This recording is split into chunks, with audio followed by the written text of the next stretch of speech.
Ang mabuting balita ng Panginoon ayon kay San Juan.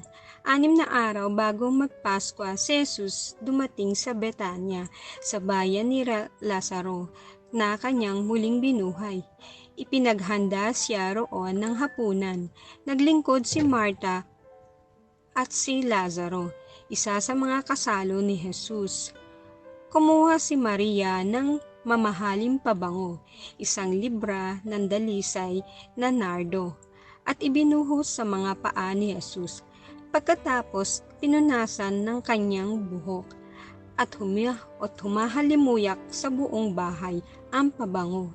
Si Judas Iscariote, ang alagad na magkakanulo kay Jesus, ay nagsabi, "Bakit hindi ipinagbili ang pabango at ibinigay sa mga dukha ang pinagbilhan? Maaring umabot sa 300 denaryo ang halaga niyan." Hindi dahil sa siya'y may malasakit sa mga dukha kaya niya sinabi iyon, kundi dahil sa siya'y magnanakaw. Siya ang nag-iingat ng kanilang salapi at kinukupit niya ito.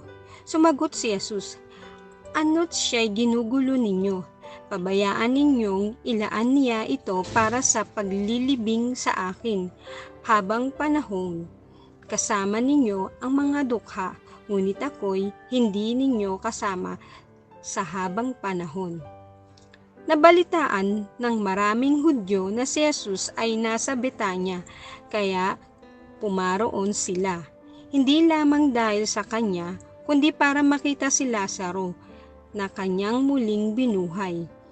Kaya't binalak ng mga punong saserdote na ipapatay rin si Lazaro, sapagkat dahil sa kanya'y maraming Hudyo ang humihiwalay na sa kanila at nananalig kay Jesus.